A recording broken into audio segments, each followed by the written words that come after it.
Organizational resilience, the ability of an organization to anticipate, prepare for, respond, and adapt to incremental change and sudden disruptions in order to survive and prosper. As a chief executive of a company myself, I think about not just the short-term but the long-term prospects of a business.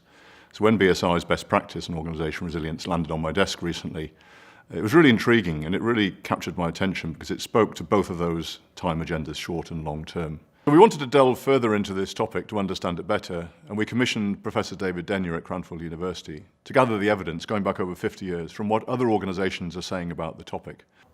The report identifies that the thinking on organisational resilience has evolved over 5 distinct phases. The first phase was very much about stopping bad things happening. It was about preventative control. It was about having systems and processes in place. That then moved on to an agenda which was very much about having people who were alert, attentive, careful, mindful of what they were doing in order to avoid, trap and mitigate problems. The next phase of organisational resilience thinking was very much about a progressive agenda. And there are 2 aspects to that. The first aspect is around performance optimization, which is about doing what the organisation does. So it's existing technologies, it's existing markets, existing processes, but doing that much better. That's opposed to the 4th phase of resilience thinking, which was very much about the organisation doing something radically different. So to be the disruption in its marketplace, that requires adaptive innovation. The 5th phase, which we're calling paradoxical thinking, is about blending the 4 former phases into a more holistic and blended fit-for-purpose approach for the particular context that that organisation faces. Within those 5 perspectives on organisational resilience, we find 2 core drivers and 2 core approaches that organisations can adopt. The first driver is a defensive agenda, which is about stopping bad things happening, as opposed to a progressive agenda, which is about making things happen in the organisation. In terms of approach, what we find is some organisations drive for resilience by trying to strive for consistency. That's opposed to a flexible agenda, which is having people that have a variety of different ideas, a variety of different beliefs and outlooks, and a variety of different behaviours and practices, which enables them to be much more agile. Now that creates 4 core quadrants. In the bottom left, we have the preventative control. That's about defensive agenda by being very consistent. So this is about putting defences in depth. It's about stopping bad things happening. This is opposed to the bottom right-hand quadrant, which is about mindful action. And this is having people who notice the problems in their environment. They're able to raise those concerns, and those concerns are listened to, and they're empowered to act, to take action, to stop the problem cascading and escalating through the system. Now, in the progressive agenda, this is about making things happen. The top left-hand box is about performance optimization. This is about the organisation doing what it does now, but doing it better to drive competitive advantage. Now, this box is opposed to the top right-hand box, which is very much about adaptive innovation. This is about being the disruption in the marketplace. No singular approach to organisational resilience actually achieves performance in the longer term. It's actually a blend of these different approaches.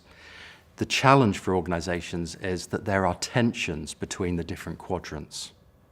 For example, when an organisation feels a threat, it tends to retreat into the bottom left-hand box, which is about preventative control. So it puts more systems and processes in place, it controls resources, and it controls its people even more, which drives out the flexibility and the agility that it needs to perform well in a dynamic and changing environment. We also propose a new methodology, which is about how you achieve organisational resilience. And this builds on the 2 aspects of approach within the tensions model, the one on consistency and the one on flexibility. Now, existing approaches of plan, do, check and act, which many organisations know and have used, fits really well in terms of the consistency agenda. What we're proposing is the Foresight methodology to drive the flexibility agenda. The Foresight methodology has 4 aspects to it. The first aspect is foresight. Foresight's about anticipating the threats and opportunities that your organization will face in the future. Insight is about understanding the present conditions of the organization, what the situation is, and how people are acting. Oversight's about measuring and monitoring the system and having the checks and balances in place. And hindsight is about learning and learning from experience. The Foresight model is particularly useful for organizations that are operating in more volatile, uncertain, complex and ambiguous environments. Organizations need to be both consistent and flexible. That requires a blending of the plan, do, check, act methodology and the Foresight methodology.